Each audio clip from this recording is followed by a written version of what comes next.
Olá, sejam todos muito bem-vindos para mais essa semana de estudos do Vem e Segue-me.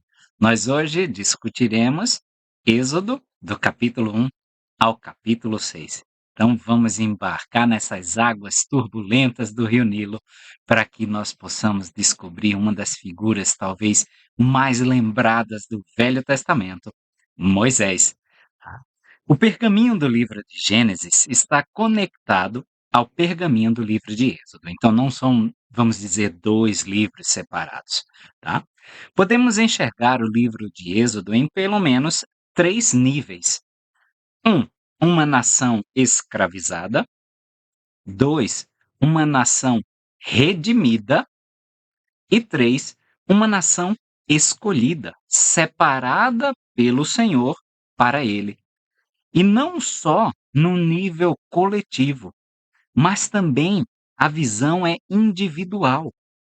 E é um símbolo de nosso êxodo, escravizados pelo pecado, redimidos e escolhidos pelo Senhor, separados pelo Senhor para o Senhor. Assim como José era um representativo de Jesus, Moisés pode ser um representativo de nós, lutando para descobrir quem ele era e quem Deus era. Ele próprio faz sua jornada por esses níveis que são mencionados aqui no início desta discussão. A história do Êxodo é importante até os dias de hoje. É uma encenação, vamos chamar assim, do plano de salvação. Nas últimas horas de vida do Salvador, em sua última ceia, ele celebra a Páscoa. Mas, agora, ele explicava por quê. O sangue do cordeiro que protegia e salvava estava prestes a ser derramado. O livro de Êxodo não é sobre Moisés. José é mencionado 3 vezes por nome nos versículos 5, 6 e 8 de Êxodo 1. Todas as almas, pois, que procederam dos lombos de Jacó foram 70 almas. José, porém, estava no Egito. Havendo, pois, José falecido e todos os seus irmãos e toda aquela geração, depois levantou-se um novo rei sobre o Egito que não conhecera José. Jetro também é uma figura central nesses capítulos iniciais de Êxodo. Os livros da Bíblia, só para que nós possamos entender um pouquinho, eram rolos de pergaminhos. E em português, nós os chamamos de acordo com os certos eventos por eles mencionados. Em hebraico, cada rolo é chamado pela primeira palavra que aparece naquele rolo. Portanto, Gênesis é Bereshit, que significa no princípio. Êxodo, Shemot, que significa nomes. O livro de Êxodo começa nomeando a linhagem de Jacó. É o que conecta Gênesis com Êxodo. Portanto, os nomes são uma parte importante deste livro. Inclusive, é neste livro, Êxodo, que é revelado o nome de Deus. Tá?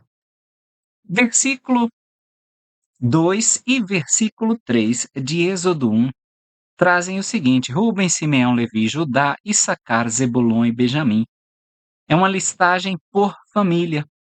Filhos de Lia e Raquel, tá? José vai ser citado em separado. No versículo 4, Dan, Naphtali, Gade e Aser, filhos de Bila e Zilpa. No versículo 5, nos diz que 70 pessoas que chegaram com Jacó ao Egito, quando ele diz todas as almas, pois que procederam dos lombos de Jacó foram 70 almas. José, porém, estava no Egito.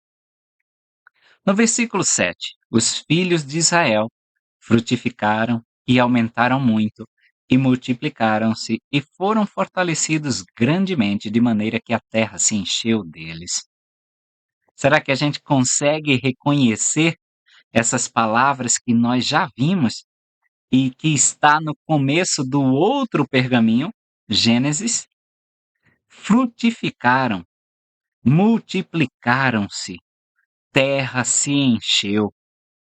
Ouvimos todas elas no jardim do Éden, especificamente em Gênesis 1, 28. É a linguagem da criação e que se encontra espalhada por todo o Velho Testamento. Aponta-nos para a criação, porque quando nos aponta para a criação, nos aponta para Deus. E o que está sendo criado aqui no livro de Êxodo? Uma nação, como ele havia prometido, como ele havia feito convênio com Abraão. Versículo 8: Depois levantou-se um novo rei sobre o Egito que não conhecera José. Notem que ele fala rei e não faraó. Diz-nos que é uma nova administração. Pode ser referência aos egípcios nativos reconquistando o trono dos Hicsos.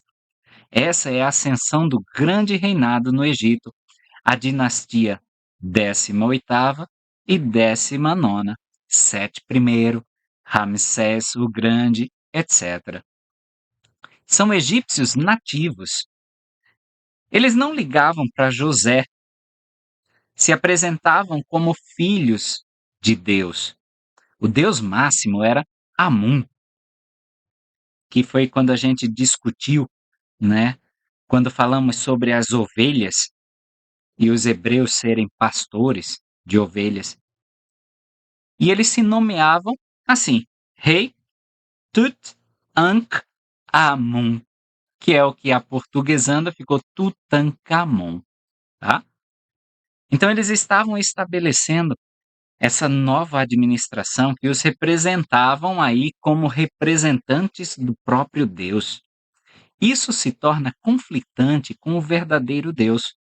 O rei era o representante encarnado de Horus, filho do deus Amun. E a gente vai ver esse conflito com o Jeová, que é mencionado, tá? Esse versículo vai preparar o terreno para o conflito que vai se seguir durante o desenrolar da narrativa. Versículo 9. O qual disse ao seu povo: Eis que o povo dos filhos de Israel é mais numeroso e mais poderoso do que nós. Evidencia aí como o convênio abraâmico estava se cumprindo, e estava se cumprindo em sua totalidade perante o povo.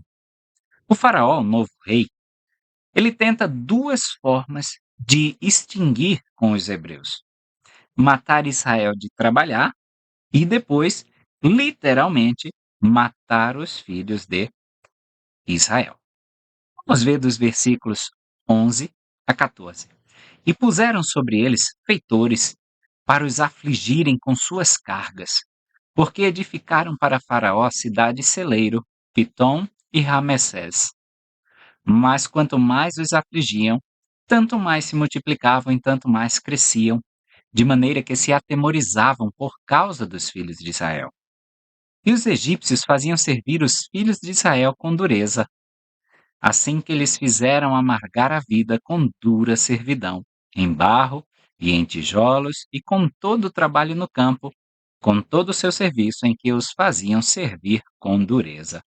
Então vejam aí as grandezas diretamente proporcionais.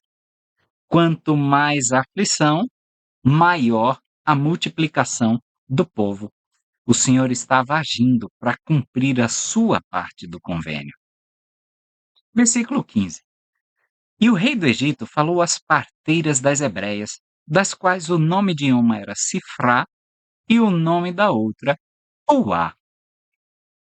Parteira, aí a palavra hebraica é Meyaledot, um substantivo feminino plural que deriva da palavra Yaled, que significa criança. Na forma de verbo, significa dar à luz. Eram as mulheres que possuíam o conhecimento em como parir um filho saudável e de forma segura. Elas eram as que dão a vida. Quando a primeira mulher é apresentada a Adão, ele lhe dá o nome de Havá, Eva, que significa a que dá vida. Essas parteiras cumpriam esse papel de Eva em proporcionar um parto saudável. Com o bebê vivo, elas davam a vida. E por que o rei chama as parteiras e não os anciãos de Israel? No jardim do Éden, a serpente iria perseguir os filhos da mulher. Aqui, Faraó, a serpente, estava indo atrás dos filhos de Israel que eram trazidos ao mundo por essas parteiras que cumpriam o papel de Eva. No Éden, o Senhor já pôs inimizade, ódio, entre os filhos da mulher e a serpente, Satanás. Tá? Lembrar também que a gente iniciou essa discussão dizendo que o nome do rolo do pergaminho é Shemot, nomes. Então temos neste versículo mais nomes, Sifra e Puá. Sifra é Shifra em hebraico, significa brilho. Puá, que é a Puá, significa reluzir, luz, estrelas. São símbolos da criação. Em Jó, nós podemos ver o seguinte, Jó 26, 13.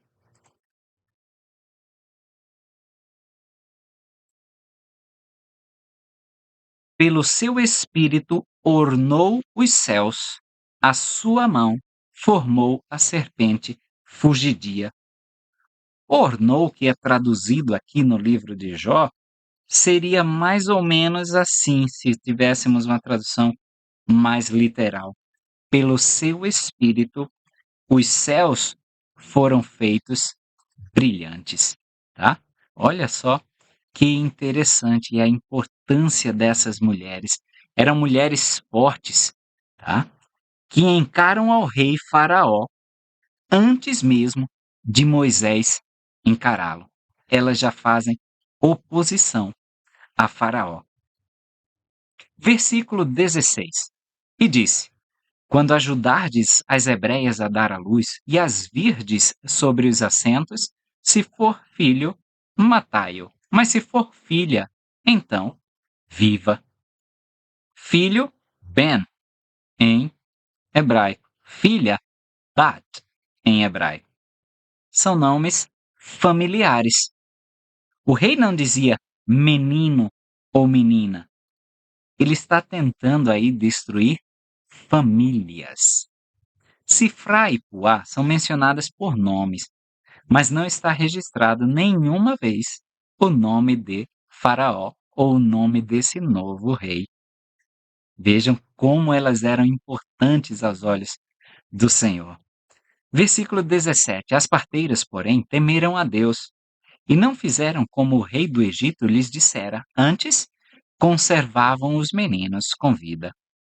É a primeira vez no pergaminho de Êxodo que aparece a palavra Deus. Elas reverenciavam a Deus e não ao faraó, e não a esse novo rei. Em Karnak, Set I é representado destruindo seus inimigos, e elas não temiam a ele. Eva desafiou a serpente no jardim, e aqui essas mulheres, no papel de Eva, desafiam a serpente, Faraó. A palavra usada nesse versículo aí é meninos, Yelad, ou seja, não é o nome familiar Ben, filho de. Tá? Versículo 18. Então o rei do Egito chamou as parteiras e disse-lhes: Por que fizestes isso, conservando os meninos com vida? É quase a mesma pergunta que Deus faz a Eva quando ela partilha do fruto. Gênesis 3, 13. É irônico que o faraó, como representante de Deus, estivesse fazendo a mesma pergunta, nos remetendo de volta à criação. Ainda no versículo 18, a gente pode ver que é Assiten, ou seja, é uma ação com consequências.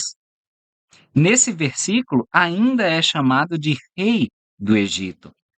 No 19, vocês já vão ver que ele vai ser chamado de Faraó, vejam. E as parteiras disseram a Faraó: porquanto as mulheres hebreias não são como as egípcias, porque são vigorosas e já deram à luz antes que a parteira venha a elas. Essa palavra Faraó é uma palavra egípcia para casa grande, se referindo à casa do rei. Mas Deus também tem uma casa grande chamada de templo. A palavra hebraica para templo é casa grande ou palácio. Tá?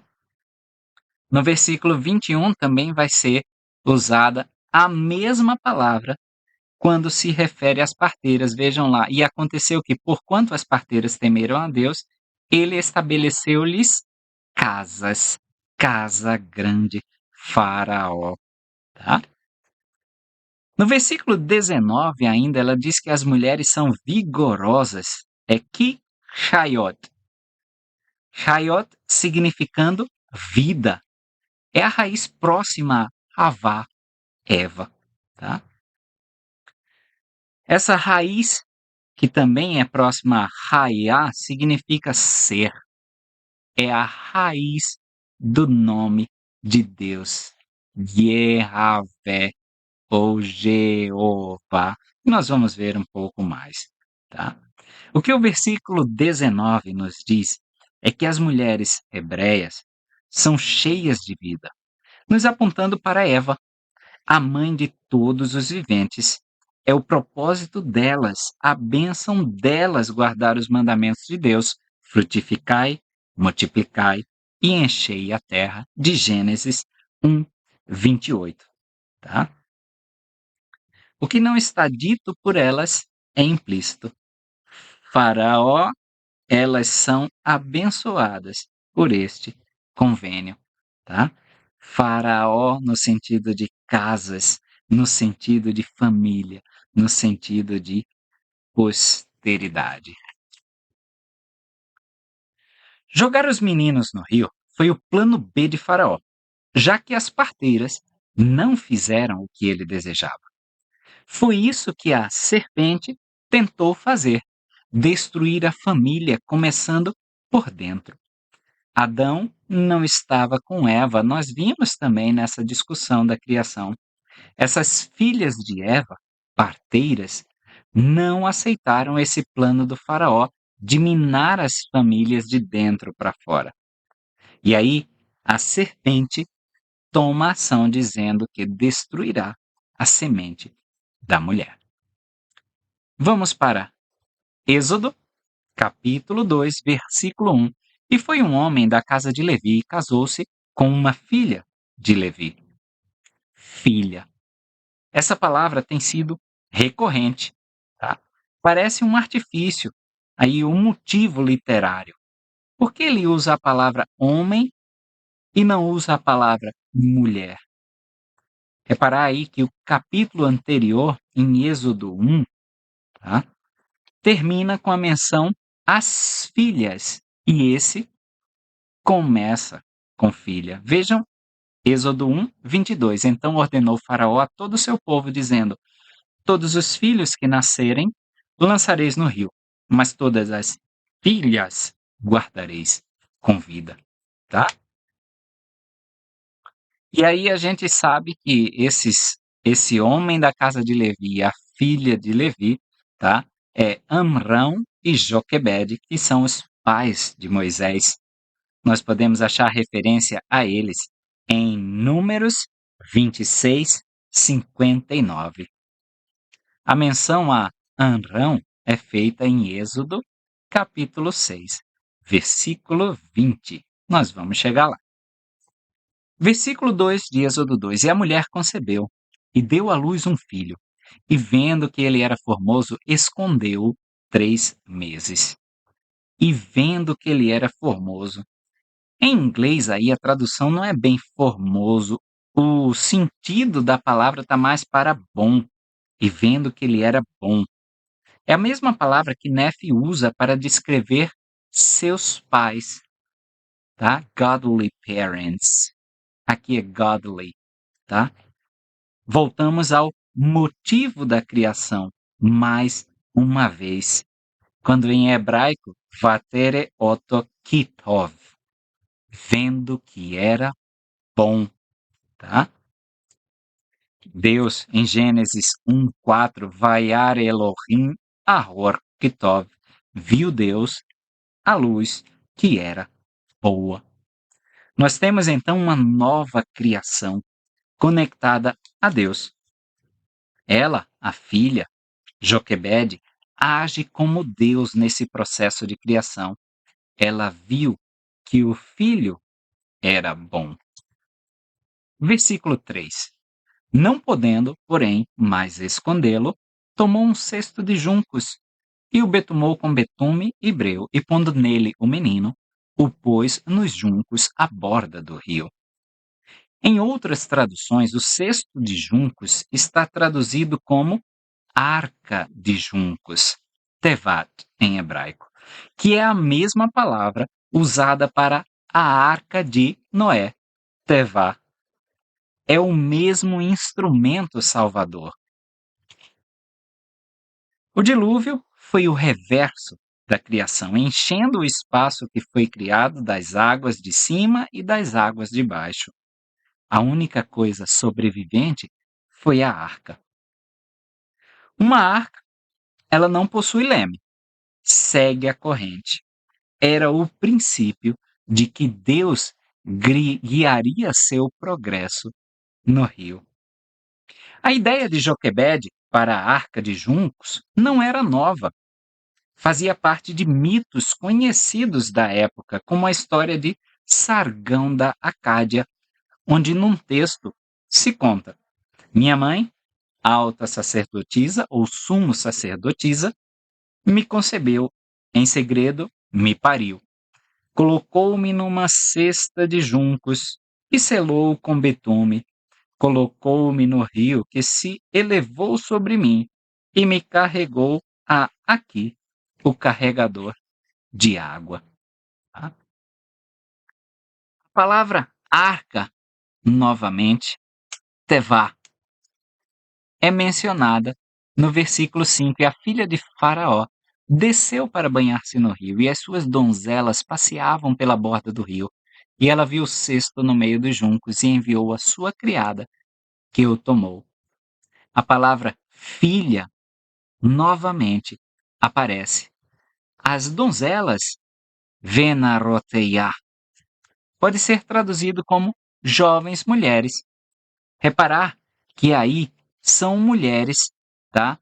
Que elas, como é que eu posso dizer? Elas vão cuidar da progressão desse plano.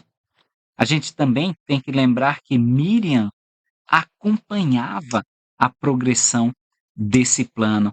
Veremos isso em Êxodo 2:4. E sua irmã parou de longe para saber o que lhe havia de acontecer. Então, eram as mulheres que estavam cuidando para que esse plano acontecesse, do mesmo jeito que nós já vimos várias mulheres tomando a dianteira em Gênesis para que o plano do Senhor acontecesse, se cumprisse. Versículo 10. E sendo o menino já grande, ela o trouxe à filha de Faraó, a qual o adotou, e chamou o seu nome Moisés, e disse: porque das águas o tirei. Moisés, Moshe, em hebraico do verbo tirar, machá. É interessante notar que os filhos dos reis eram nomeados de acordo com algum deus egípcio. Por exemplo, Ra-Messés, Ra em homenagem ao deus Ra, Messés, Moisés, concebido, gerado. Como ela não sabia de que Deus o menininho havia sido gerado, concebido, o nome dele ficou só a palavra egípcia para gerado, concebido, Messés, Moisés, tá? A gente tem outros exemplos a Moisés, filho de Amon, Ra, Tutemes, filho do deus Pote, tá? Então, vejam como é engraçado como tá esse elemento teofórico não faz parte do nome de Moisés. Moisés não tinha pai, não tinha Deus. Ele foi só concebido, só gerado. A gente deve lembrar que Moisés, na Pérola de Grande Valor, tá? E nele, o Senhor ele repete 3 vezes que Moisés é seu filho. Até então, o próprio nome de Moisés era significando que seu Deus era desconhecido como pai. Tá? A gente pode ver, por exemplo, Moisés 1:25, tá? A gente pode achar o seguinte: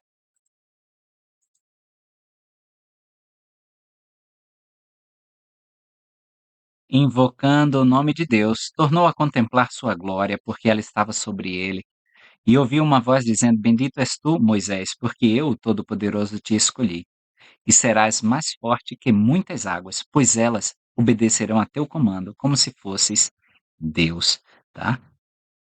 Ele vai ser maior que muitas águas. Ele já estava sendo maior que as águas do rio no qual ele foi posto, e ele será maior que as águas do mar, o mar vermelho, que mais tarde ele abriria pelo poder do Senhor.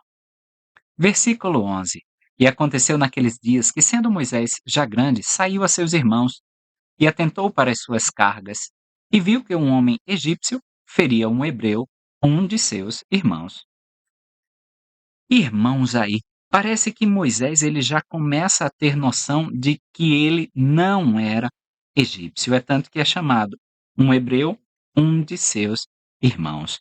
Versículo 12: E olhou para um e para o outro lado, e vendo que ninguém ali havia, matou o egípcio e escondeu na areia. No texto mesmo, não parece que era a intenção de matar o egípcio. O hebraico diz que ele feriu, acertou, atingiu. No versículo 14, o qual disse: Quem te pôs por príncipe e juiz sobre nós? Pensas matar-me como mataste o egípcio? Então temeu Moisés e disse: Certamente isso foi descoberto. Nesse versículo 14, aí sim, a palavra hebraica é a de matar, hareg, tá? Que a gente vai ver no versículo 15. Ouvindo, pois, Faraó este caso, procurou matar Hareg Moisés, mas Moisés fugiu de diante da face de Faraó e habitou na terra de Midian e assentou-se junto a um poço. A percepção do que Moisés fez é a de assassinato, diferente da palavra usada anteriormente, Bayak, tá? Que é essa morte acidental. No versículo 15, o Faraó fazia a mesma coisa a Moisés, que ouviu ser dito que Moisés fizera. É a mesma palavra usada para descrever o que Caim fez com Abel. Ele, Moisés, não poderia ir para o mar ou permanecer próximo ao Nilo. Ele só poderia seguir para o deserto a leste, onde ficava Midian. O Salvador ele deixa belos ensinamentos junto a um poço a uma estrangeira samaritana. Ensina sobre a água viva que Moisés necessita desesperadamente, não só física, como espiritualmente. Versículo 16. E o sacerdote de Midian tinha 7 filhas, as quais foram tirar água e encheram os bebedouros para dar de beber ao rebanho de seu pai.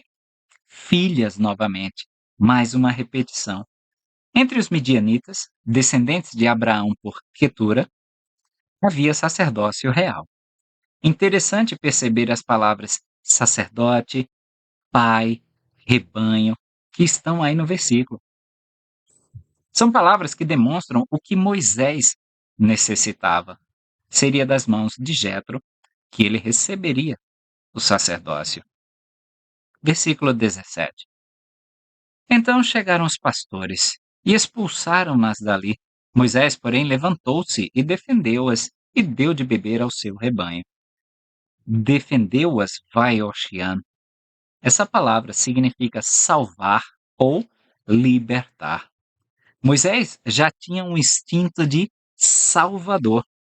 É a mesma raiz do nome Jesus em hebraico, Yeshua. A palavra salvar aí é Vaioshian. Lucas 1:31 vai nos dizer o seguinte, e aí vocês já conseguem conectar.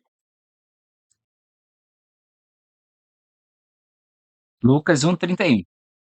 E eis que em teu ventre conceberás e darás à luz um filho, e por-lhe-ás o nome de Jesus. Essa é a palavra que o anjo Gabriel instrui Maria a chamar seu filho. Yeshua é um substantivo significando salvação, salvador. Versículo 19 de Êxodo 2.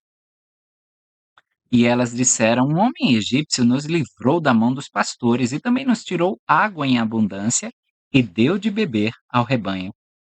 Aqui é traduzido como livrou, o que seria talvez mais próximo do sentido da palavra.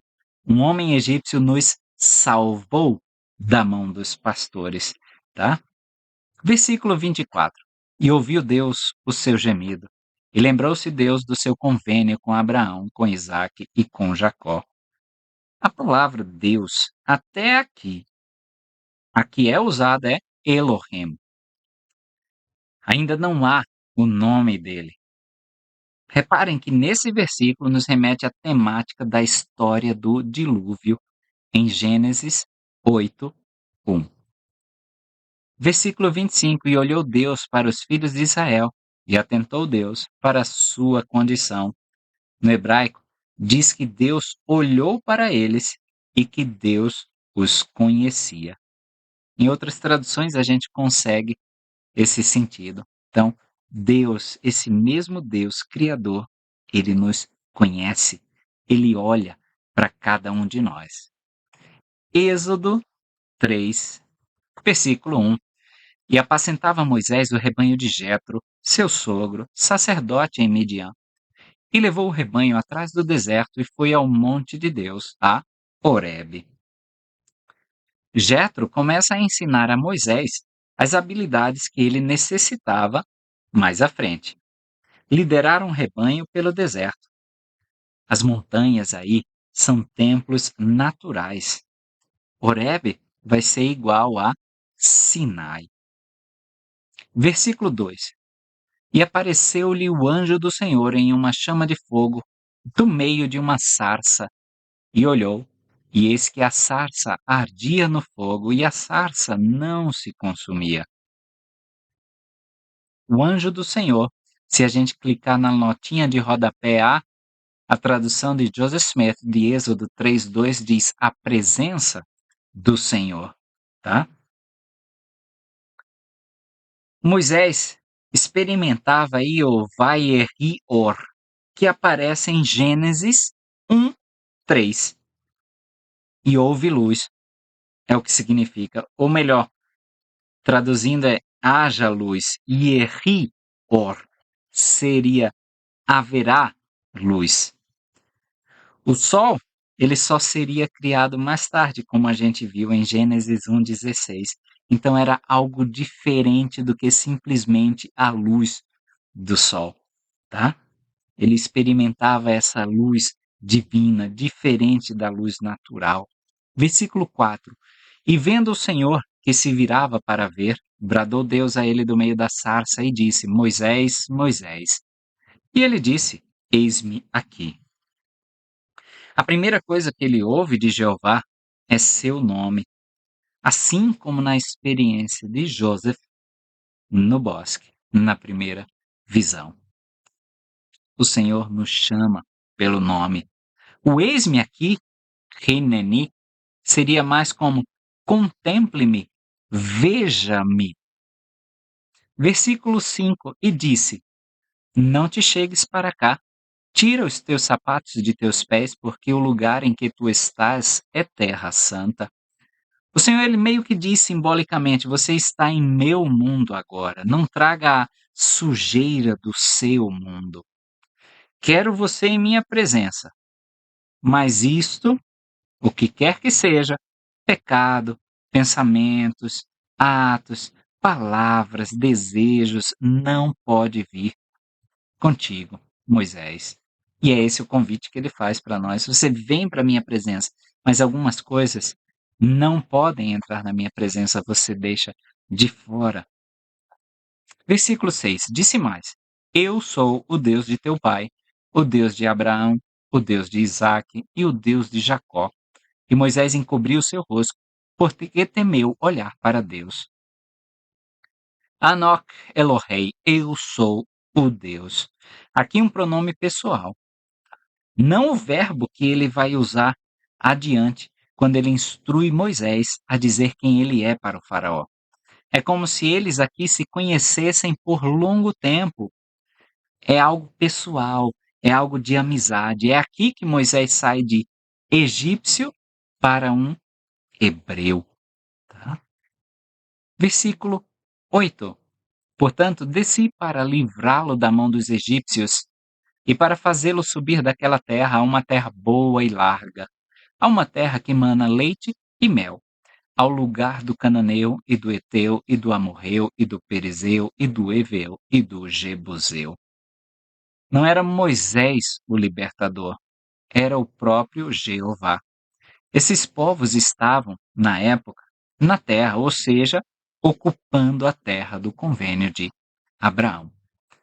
Versículos 10 e 12. Vem agora, pois, e eu te enviarei a Faraó, para que te tires o meu povo, os filhos de Israel, do Egito. E Deus disse: Certamente eu serei contigo, e isto te será por sinal que eu te enviei. Quando houveres tirado este povo do Egito, servireis a Deus neste monte. Eu te envio, eu estarei contigo. Tá? No versículo 12 aí não era se, era uma questão de quando. Quando houveres tirado este povo do Egito. Já era uma promessa. Quando eu libertar este povo do Egito. Tá? Não era dúvida nenhuma, nem para Deus, nem para Moisés. Versículo 14. E disse Deus a Moisés: Eu sou o que sou. Disse mais: Assim dirás aos filhos de Israel: Eu sou, me enviou a vós. Erreié Asher Erreié. A tradução mais correta talvez fosse: Eu serei o que serei. Ou seja, eu sou aquele que prometeu a Adão, Sete, Enoque, Noé, Abraão, Isaque, Israel, que os libertaria, não só da escravidão física, mas da escravidão do pecado eternamente. Eu sou aquele que serei o cumpridor da promessa. Versículo 15. E Deus disse mais a Moisés: Assim dirás aos filhos de Israel: O Senhor Deus de vossos pais, o Deus de Abraão, o Deus de Isaque e o Deus de Jacó me enviou a vós. Este é meu nome eternamente, e este é meu memorial, de geração em geração. O pronome é trocado, já que Moisés diria que ele será para o povo de Israel, ao invés do que ele, Moisés, ouviu de Deus: Eu serei. Tá? Por isso, temos Yahvé, que é transliterado como Jeová, significando justamente esse ele será, tá? Como ele diz aí no versículo 15. É isso que você vai falar, Moisés. Eu serei, mas quando você disser para eles, é ele será. E é aí que temos Jeová. Está tudo pronto, então, para a batalha entre o verdadeiro Deus e o Deus Faraó. Veremos isso nos capítulos seguintes. Versículo 19. Eu sei, porém, que o rei do Egito não vos deixará ir, nem ainda por mão forte. Nós temos diversas imagens do faraó com a mão erguida, tá? Para ferir os seus inimigos. como esta que vocês podem observar aí. Tá? Essas imagens adornavam as obras egípcias da época. Então, não seria por poderio militar que os israelitas seriam libertos. Em Êxodo 14:8, nós vemos uma referência a essa mão erguida como alta mão, tá? Então seria a mão do Senhor erguida e não a mão do faraó. Era o Senhor que faria esse extermínio dos inimigos. Versículo 20: Porque eu estenderei a minha mão e ferirei o Egito com todas as minhas maravilhas que farei no meio dele. Depois vos deixará ir. Essa seria a forma de libertação do verdadeiro Deus. Ele também vai usar, vejam aí, a imagem da mão, a mão de Deus versus a mão do faraó. Era fato que o faraó os deixaria ir depois de ver o poder de Deus. Também não era uma questão de dúvida, era uma questão de quando, tá? Versículo 21. E eu darei graça a este povo aos olhos dos egípcios, e acontecerá que quando sairdes, não saireis de mãos vazias. O Senhor então lhes promete os despojos dessa batalha em que ele sairia vencedor contra o deus Horus. Em Êxodo 4, vocês podem notar quantas vezes a palavra mão será usada. Vamos para Êxodo 4:3. E ele disse: Lança-a na terra. Ele a lançou na terra e tornou-se em cobra. E Moisés fugia dela. Transformou-se aí numa cobra, a imagem do Deus verdadeiro. E aí a gente pode comparar com a cobra usada na coroa do faraó. Nós já tivemos uma discussão quando falamos na criação sobre a serpente, ok? Então, vejam lá o vídeo que tem essa discussão sobre a serpente, a cobra sendo um símbolo do Senhor. Vamos deixar o card aqui em cima. Versículo 9 de Êxodo 4. E se acontecer que ainda não crerem nesses dois sinais, nem ouvirem a tua voz, tomarás das águas do rio e as derramarás na terra seca, e as águas que tomarás do rio tornar-se-ão em sangue sobre a terra seca. Seria a água do rio onde milhares de crianças inocentes foram mortas a mando de Faraó, em Êxodo 1:22. E agora, o Senhor tornava esse sangue evidente diante dos olhos de Faraó. Tá? Versículo 10. Então disse Moisés ao Senhor: Ah, Senhor, eu não sou homem que bem fala, nem de ontem, nem de anteontem, nem ainda desde que falaste ao teu servo, porque sou pesado de boca e pesado de língua. Pode não ser aí um problema de fala física ou pesado de boca, pode implicar um problema aí na linguagem que ele usava, talvez. Talvez muito ríspido com as palavras, talvez as palavras não fossem tão polidas, talvez ele falasse bem, mas ele era aquele curto e grosso, talvez podemos chamar assim, tá? Talvez.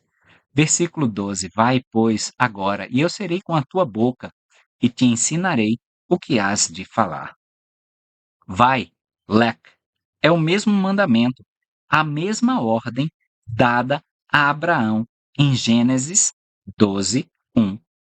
Eu serei com a tua boca, erreia empika, seria eu serei com tua boca, ou seja, tuas palavras são as de eu serei. Lembram do nome do Senhor? Ou seja, tuas palavras serão as minhas palavras. Erreiê, falará.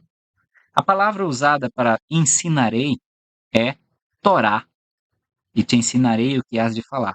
Torá, que significa lei, mas realmente vai significar instrução, ensino.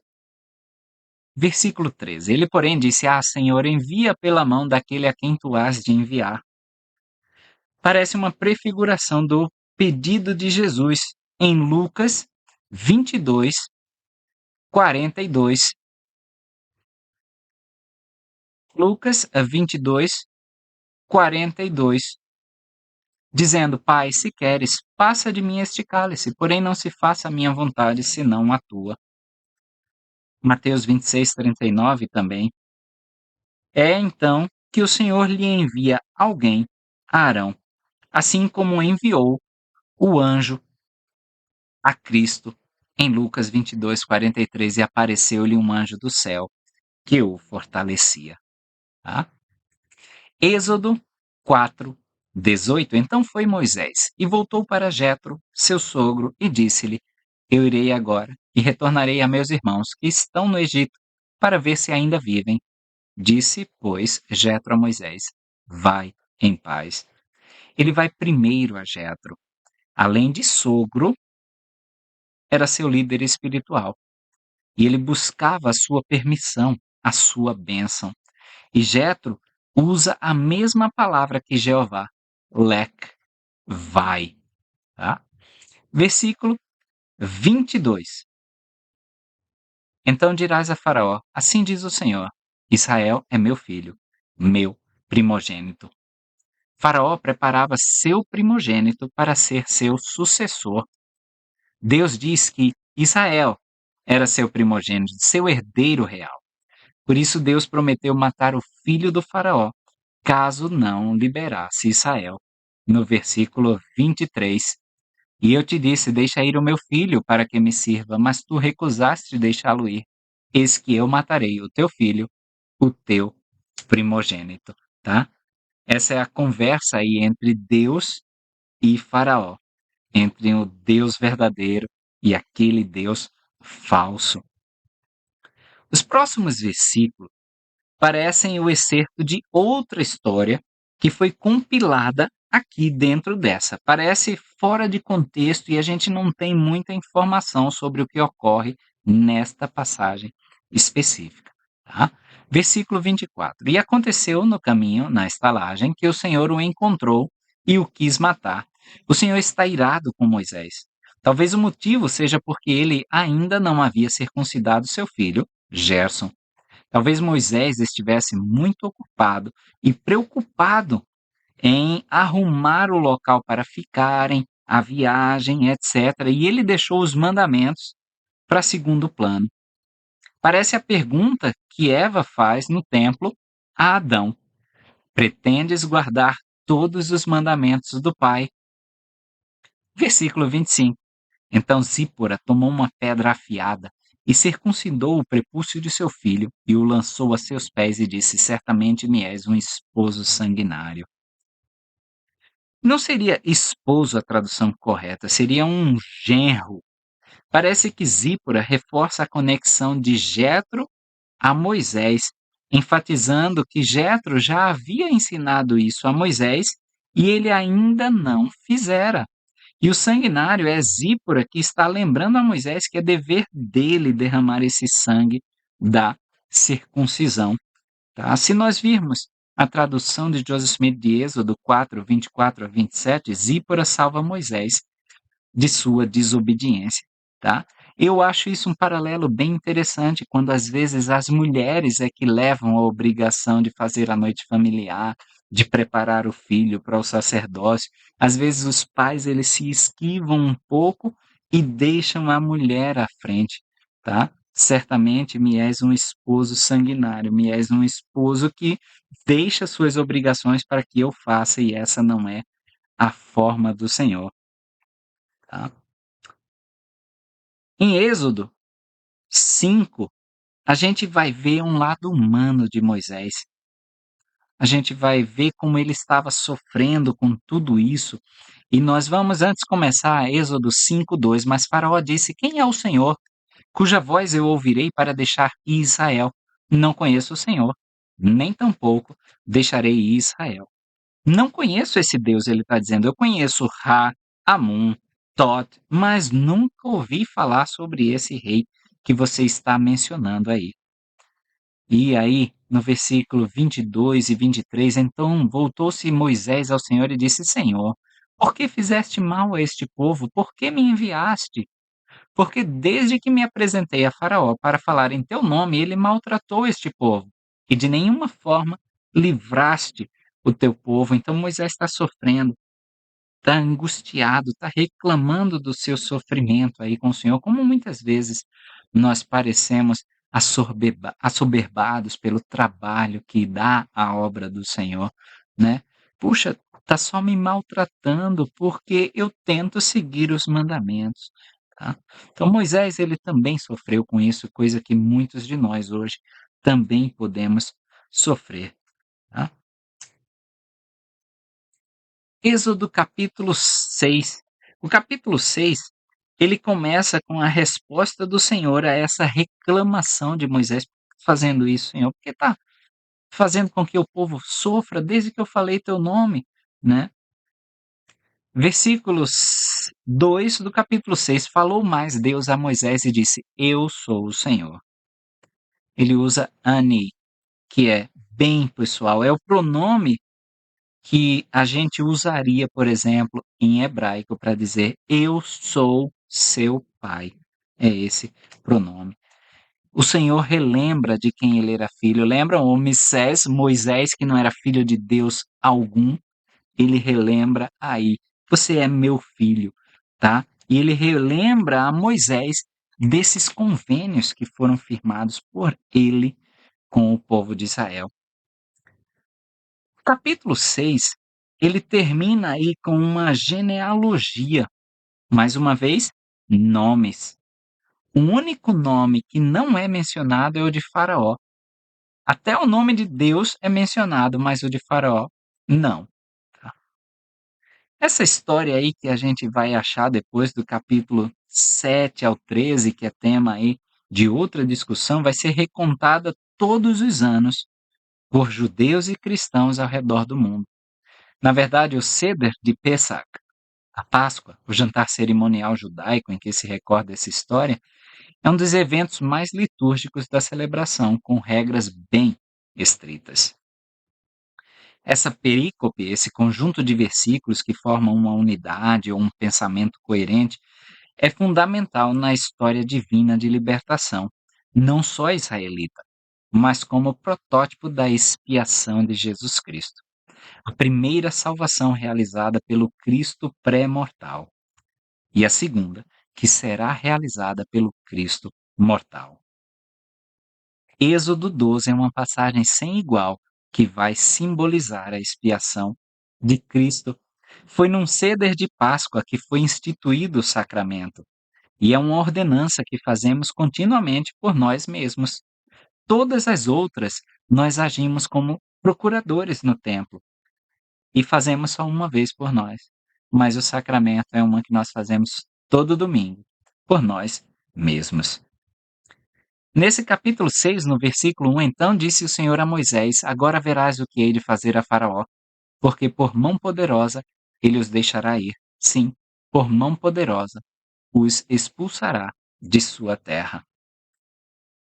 O Senhor, ele disse depois que o Senhor operasse as suas maravilhas, Faraó os expulsaria de sua terra. Já vimos esse versículo, tá? E mais uma vez, referência à mão poderosa.